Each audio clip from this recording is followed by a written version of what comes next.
Good morning, everyone. My name is Manjot Singh, and I'm working as an assistant professor in Chandigarh Polytechnic College, Kadwa. और आज हम पढ़ेंगे power amplifier की जो types हमने नहीं पहले पढ़ी, जैसे कि class A B amplifier, class C amplifier, class B push pull amplifier and complementary push pull amplifier. तो स्टार्ट करते हैं। पहले हम एक बार रिवाइज करते हैं कि लास्ट लेक्चर में हमने जो पढ़ा था उसमें क्या था। तो start with voltage and power amplifier.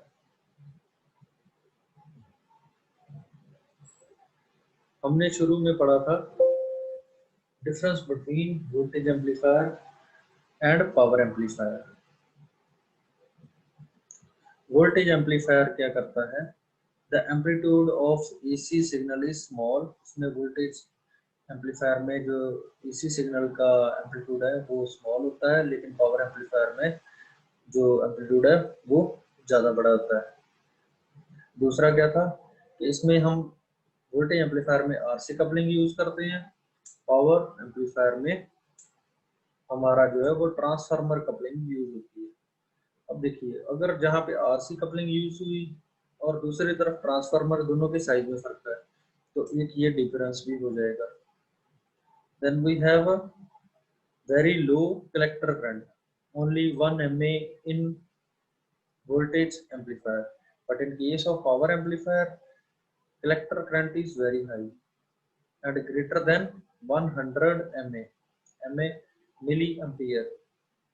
Then we have a heat dissipation problem in power amplifier, that's why we use heat sinks, but no heat dissipation problem in voltage amplifiers, that's why no heat sink is used in voltage amplifiers. Then we have a then we have a large base to handle large current for power amplifier, but in case of voltage amplifier then we have a thin base to handle low current. The AC output power is low in case of voltage amplifier, AC output power is high for the case of power amplifier. Voltage amplifier collector load has high resistance, but in power amplifier the collector load has low resistance. ये हमारा हो गया difference voltage amplifier और power amplifier के बीच में। Power amplifier क्या करते हैं? जो पावर को बूस्ट करते हैं, पावर एम्पलीट्यूड को बूस्ट करते हैं, उसको बोलते हैं पावर एम्पलीफायर। और ये मोस्टली स्पीकर्स, हेडफोन्स और आरएफ ट्रांसमीटर्स में लगते हैं। ये हम पहले भी पढ़ चुके हैं इस डायग्राम में कि हमारे पास माइक्रोफोन है, तो माइक्रोफोन क्या करता है? हमारी आवाज को कैच करता है, डिटेक्ट करता है, और उसके बाद उसी आवाज को वो इलेक्ट्रिकल फॉर्म में चेंज कर देता है, और उसके बाद इलेक्ट्रिकल सिग्नल बनने के बाद हम उसका वोल्टेज एम्पलीफिकेशन करते हैं। जितना हमें चाहिए उसके हिसाब से हम multi stage voltage amplifier use करते हैं। और lastly before getting the output we place the power amplifier to boost the power level of the signal। जैसा कि आप डायग्राम में देख सकते हो कि लाउड स्पीकर से आउटपुट से पहले पावर एम्पलीफायर क्या कर रहा है? उसकी पावर को बूस्ट कर रहा है। पावर ट्रांजिस्टर दूसरे ट्रांजिस्टर थोड़ा हटके होते हैं, ये सिर्फ पावर एम्पलीफिकेशन के लिए हम यूज करते हैं, और इसका साइज बड़ा होता है और ये लार्ज पावर को हैंडल कर सकता है। और दूसरा क्या है कि इसका जो कलेक्टर बेस जंक्शन है वो थोड़ा सा बड़ा होता है, जिसकी वजह से हम हीट सिंक उसके ऊपर प्लेस कर सकते हैं, जो इसकी हीट को मूव करने में काफी मदद करता है। The emitter base region of power transistor are heavily loaded. Due to low input resistance, it requires low input power. Types of power amplifier: there are 3 types of power amplifier: audio power amplifier, radio frequency power amplifier and DC power amplifier। Audio power amplifier में क्या था कि हम जो power amplification की range है वो few milli what से लेकर 1000 वॉट तक हो सकती है। जैसा कि हमारा जो घर में होता है ना, होम थिएटर सिस्टम, उसमें यूज करते हैं। और इनका यूज जो है ऑडियो पावर एम्पलीफायर का टेलीविजन, मोबाइल फोन में होता है। Then we have a radio frequency power amplifier, it is used for the modulation. जो हम सिग्नल मॉड्यूलेट करते हैं कैरियर फ्रीक्वेंसी के ऊपर, उसमें यूज करते हैं ताकि हमारा सिग्नल जो ज्यादा दूर ट्रेवल कर पाए और ट्रांसमिशन के लिए हम इसे यूज कर पाए। डीसी पावर एम्पलीफायर, ये जो हमारी पल्स विड्थ मॉड्यूलेशन है उसको पावर अप करता है, एम्पलीफाई करता है।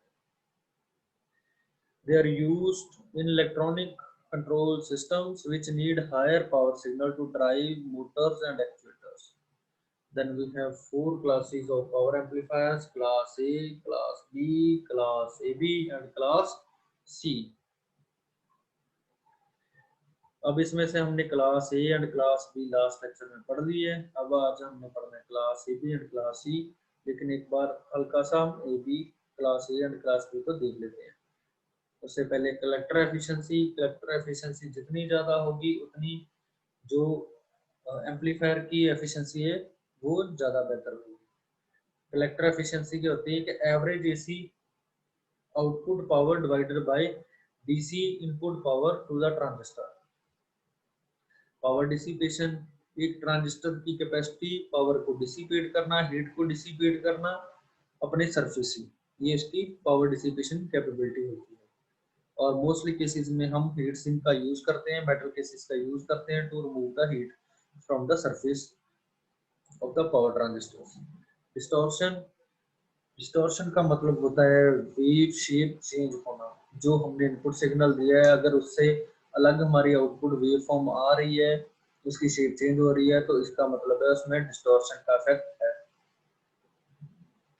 क्लास ए पावर एम्पलीफायर, क्लास ए पावर एम्पलीफायर के केस में हम सिर्फ एक ट्रांजिस्टर का यूज करते हैं। और क्या है इसमें, ये सबसे ज्यादा यूज होने वाला पावर एम्पलीफायर है। यहाँ पे हमने इनपुट सिग्नल दिया है जिसका एम्पलीट्यूड कम है, आउटपुट पे हमारा जो है वो एम्पलीट्यूड ज्यादा है।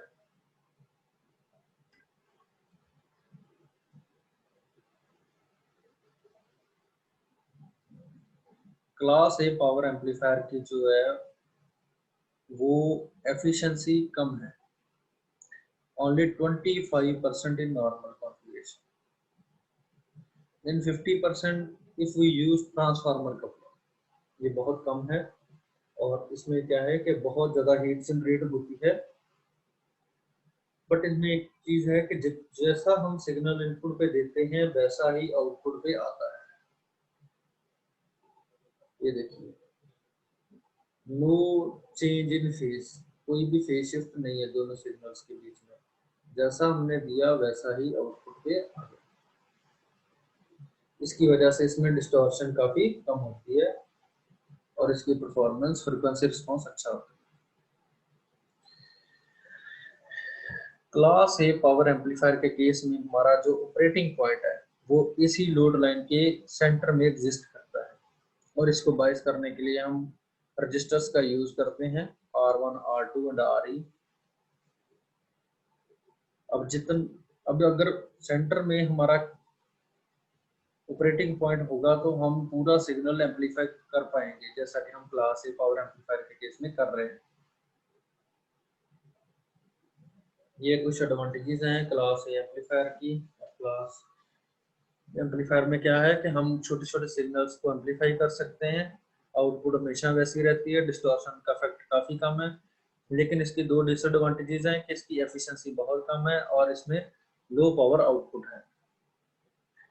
Then we have a class B amplifier. इसी की क्लास ए की जो लिमिटेशन है पावर कलेक्टर एफिशिएंसी की, उसको ओवरकम करने के लिए हम क्लास बी एम्पलीफायर यूज कर रहे हैं।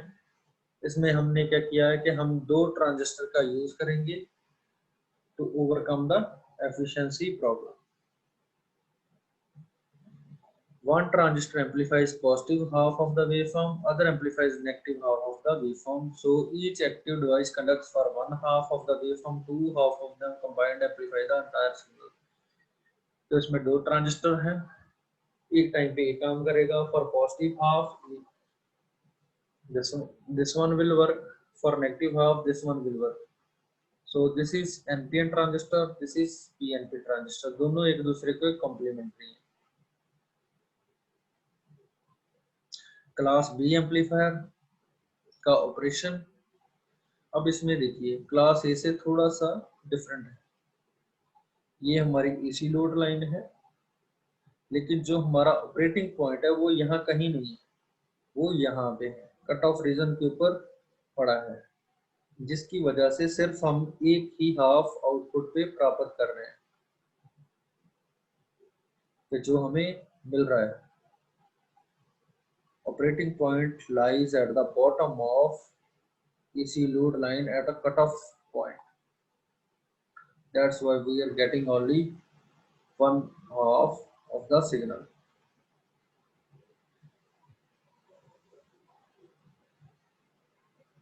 और इसकी वजह से हम जो इसकी लो डिस्टॉर्शन है उसको मिनिमाइज कर सकते हैं।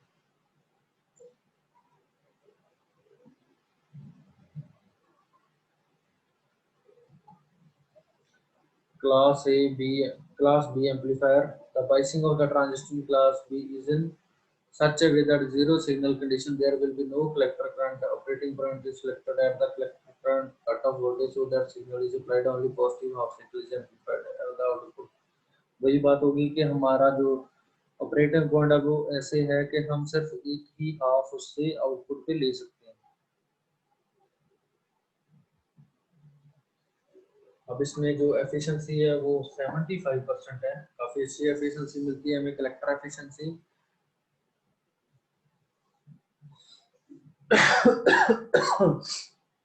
और इसमें डिस्टॉर्शन भी काफी कम है। जो आज के हमारे टॉपिक हैं उसका शुरुआत करते हैं। पहले बात करते हैं क्लास AB पावर एम्पलीफायर की। It's a combination of class A amplifier and class B amplifier. Class A amplifier में हमारे पास हम एक ट्रांजिस्टर यूज करते हैं, क्लास B में हम दो ट्रांजिस्टर का यूज करते हैं। अब दोनों की प्रॉब्लम्स का ओवरकम करने के लिए हमने क्लास AB पावर एम्पलीफायर बना दिया। क्या क्या प्रॉब्लम्स थी? The less efficiency problem of class A amplifier. जो लेस एफिशिएंसी की प्रॉब्लम है क्लास A एम्पलीफायर की, उसको ओवरकम करने के लिए हमने AB बना दिया। और डिस्टॉर्शन जो क्रॉस ओवरिज्म में क्लास B एम्पलीफायर में आती है, उसको ओवरकम करने के लिए हमने ये पावर एम्पलीफायर डिजाइन किया। अब इसका कॉन्फ़िगरेशन देखिए, इसमें एक चीज एडेड है, डायोड्स। यहाँ पे दो डायोड्स एक्स्ट्रा है। ये NPN ट्रांजिस्टर है, ये PNP ट्रांजिस्टर है। यहाँ पे हमारा इनपुट सिग्नल है, ये रजिस्टर हमारे ऑपरेटिंग पॉइंट को बायस कर रहे हैं। हम यहाँ पे आउटपुट ले रहे हैं। For the positive half this transistor will work, for the negative half this transistor will work.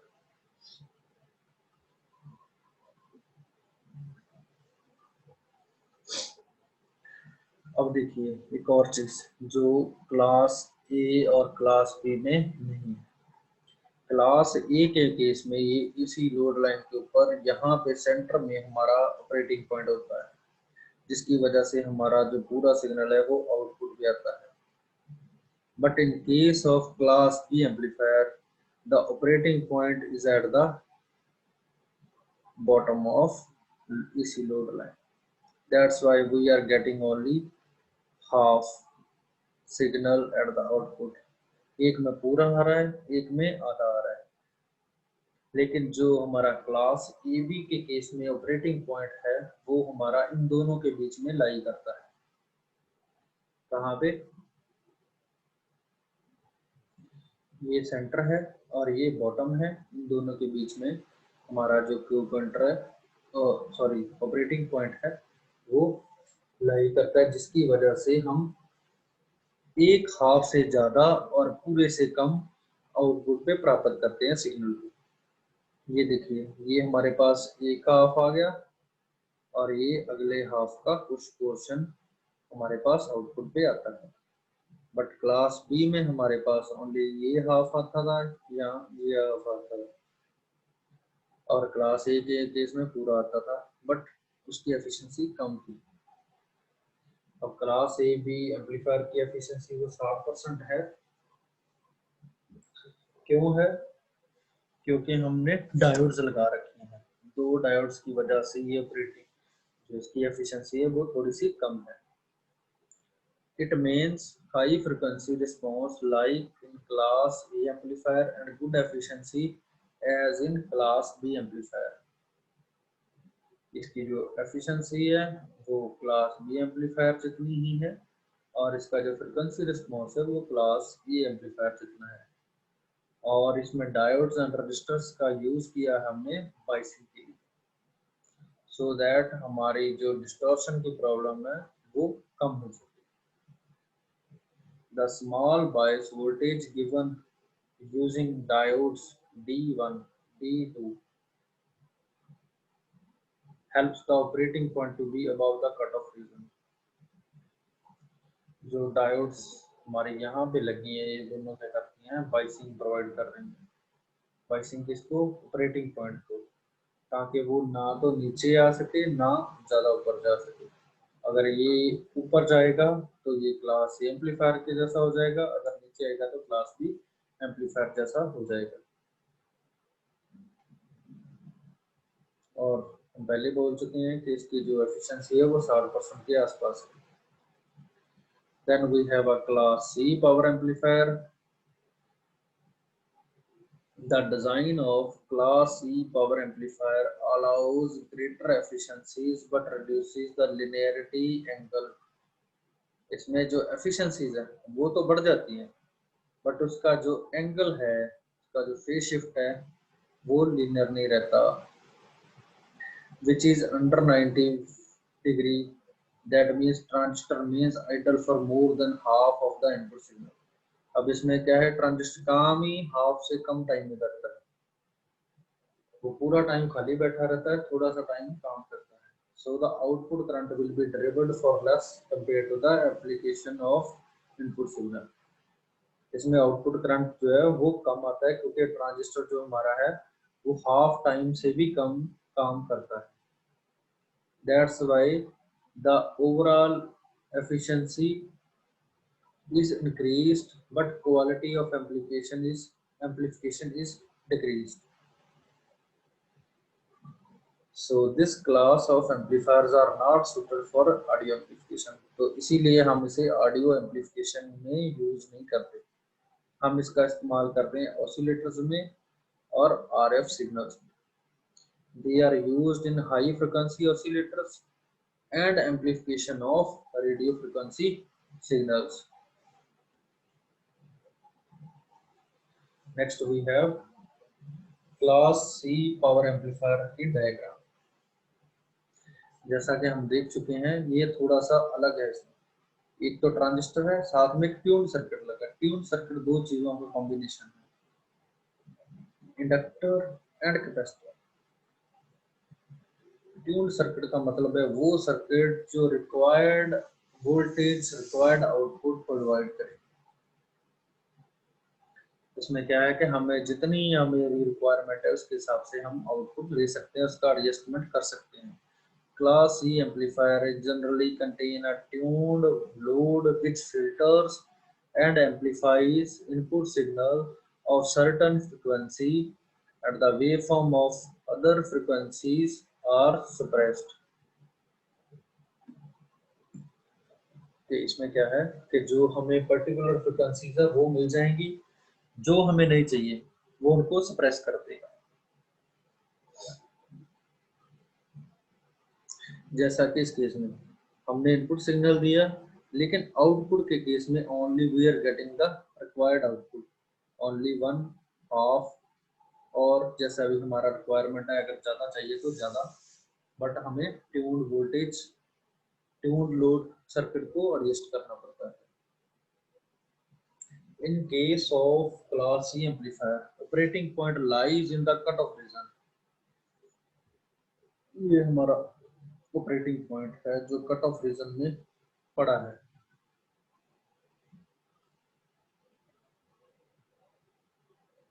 ये AC लोड लाइन है।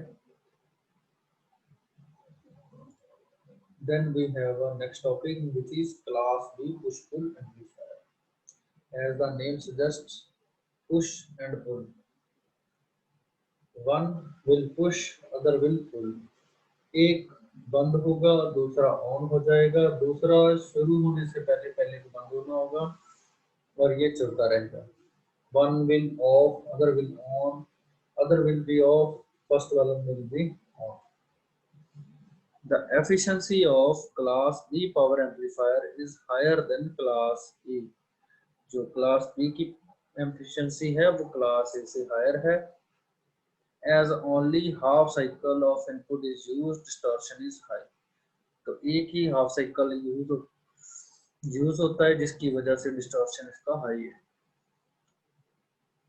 Also, the input power is not completely utilized. In order to compensate these problems, the push-pull configuration is introduced in Class B amplifier. इन्हीं problems को overcome करने के लिए हम class B amplifier का use करते हैं push pull configuration.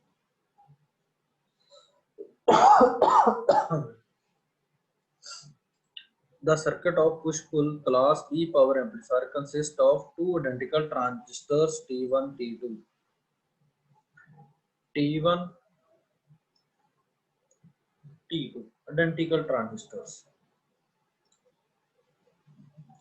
but whose bases are connected to the secondary of center tap transformer 1. ये ट्रांसफार्मर 1 है हमारा, इसकी ये सेकेंडरी वाइंडिंग है।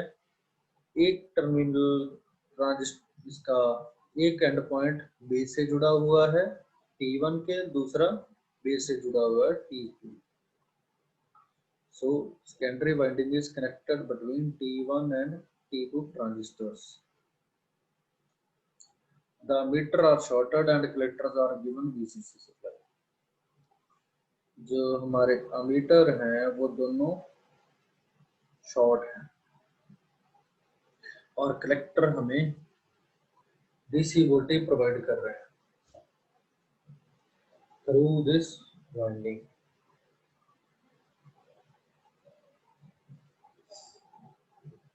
These two transistors T1, T2 are in NPN.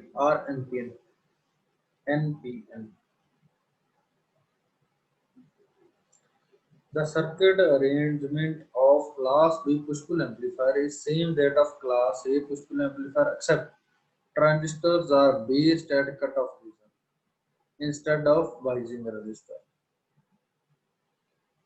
The figure below detailing the construction of push-pull class B amplifier, जो हम already देख रहे हैं। The circuit of class B push-pull amplifier shown in the figure clears that both transformers are center tapped. अब ये देखिए कि इसमें दो ट्रांसफार्मर लगा रखे हैं हमने T1, T2, TR1, TR2, because T1, T2 हमारे ट्रांजिस्टर हैं तो इसलिए हमने TR1 और TR2 लिखा, और ये दोनों सेंटर टैप्ड हैं।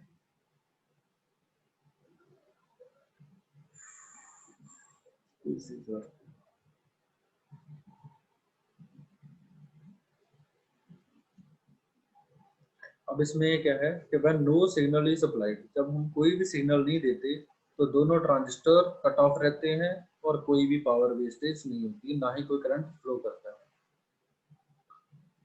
When input signal is given, जब हम इनपुट सिग्नल देते हैं, it applied to the input transformer TR1 which splits the signal into two, वो उसको दो हाफ में डिवाइड कर देता है, एक 180 डिग्री आउट ऑफ फेस और एक फेस के अंदर। तो दोनों सिग्नल जो है वो आउट ऑफ फेस होते हैं, 180 डिग्री आउट ऑफ फेस होते हैं एक दूसरे से। These two signals are given to two identical transistors T1, T2, जो ट्रांजिस्टर उनको दिया जाता है। For positive half cycle, base of transistor 1 becomes positive and collector current flows. जब हम पॉजिटिव हाफ आता है तो हमारा जो ट्रांजिस्टर 1 है वो पॉजिटिव हो जाता है, जिसकी वजह से कलेक्टर करंट फ्लो करता है। उसी टाइम पे ट्रांजिस्टर 2 के पास नेगेटिव हाफ चला जाता है, जो उसे कट ऑफ कंडीशन में भेज देता है और कोई भी कलेक्टर करंट फ्लो नहीं करता। This is the diagram which shows the conduction. At this point of time, A1 will conduct. At this time, B will conduct. Now we have next topic, which is complementary symmetry push-pull class B power amplifier.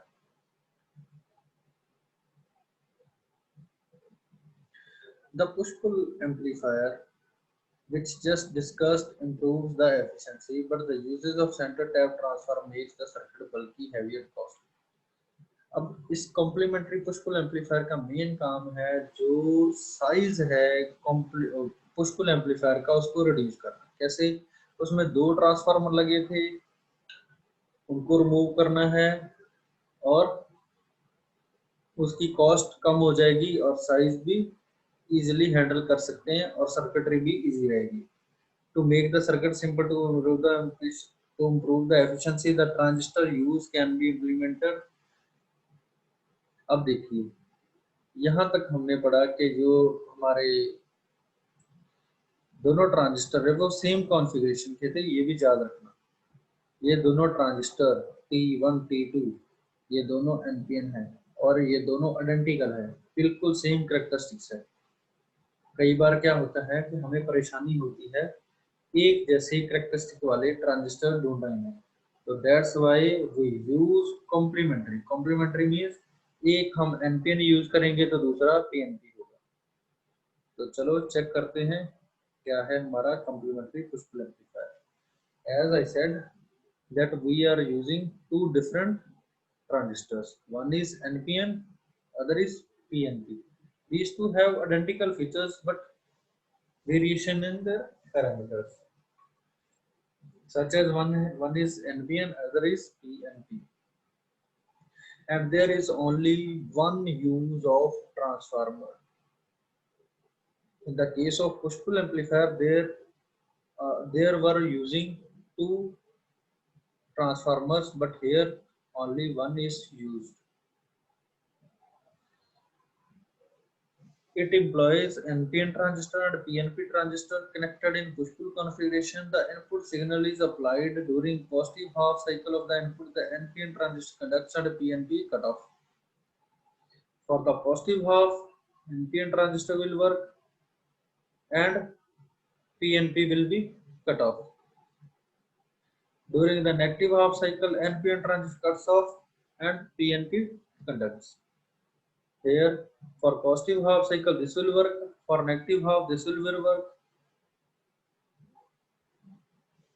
In this way, the NPN transistor amplifies during positive half cycle of the input, while PNP transistor amplifies during negative half cycle of the input. तो जब भी conduct करोगे, जब जो भी transistor हमारा conduct करेगा तो हमें एम्पलीफाइड आउटपुट मिलेगी। जैसा कि हमने बताया आपको कि जो पॉजिटिव होगा तो ये कंडक्ट करेगा, तो हमें जो पॉजिटिव हाफ एम्पलीफाइड है वो इसके बाद इसकी आउटपुट से मिलेगा, और जो नेगेटिव हाफ है वो यहाँ से एम्पलीफाइड होकर हमें मिलेगा। As the transistors are both complement to each other, yet act symmetrically while being connected in push-pull configuration of class B, this circuit is termed as complementary symmetry push-pull amplifier. इस यहाँ पे इसका मतलब है कि जो हमने ट्रांजिस्टर दोनों एक अलग अलग लगाए, एक NPN लगाया, दूसरा PNP लगाया, ये दोनों कॉम्प्लीमेंट्री हैं, फिर भी ये एक सिमेट्री में काम कर रहे हैं। एक ऑन हो रहा है तो दूसरा ऑफ हो रहा है, दूसरा ऑन हो रहा है तो एक पहला ऑफ हो रहा है, तो ये ऐसे प्रोसेस चलता रहेगा और इसी को बोलते हैं complementary symmetry push pull amplifier class B type. Here are the advantages of this complementary push-pull amplifier. First is advantage, as there is no need of center tap transformer, the weight and cost are reduced. जब हम इसमें transformer centre tap use ही नहीं कर रहे तो उसका size और cost और वेट तीनों कम हो जाएंगे। दूसरा क्या है, equal and opposite input voltages are not required. हमें एक जैसी वोल्टेजेस नहीं चाहिए। डिसएडवांटेज क्या है इसकी? It is difficult to get a pair of transistors. ये इसकी बड़ी परेशानी हो सकती है कि हमें एक जैसे ही कॉन्फ़िगरेशन के दो ट्रांजिस्टर लेने मुश्किल हो, क्योंकि एनपीएन और पीएनपी दोनों की सेम कैरेक्टरिस्टिक्स होनी चाहिए। The other problem is we need positive and negative supply. हमें पॉजिटिव सप्लाई भी चाहिए और नेगेटिव सप्लाई भी चाहिए। Thank you students. आज हमने जो पढ़ा है उसमें हमने class A B amplifier discuss किया है, क्लास सी एम्पलीफायर डिस्कस किया है, पुश पुल एम्पलीफायर पढ़ा है और कॉम्प्लीमेंट्री पुश पुल एम्पलीफायर पढ़ा है। Thank you.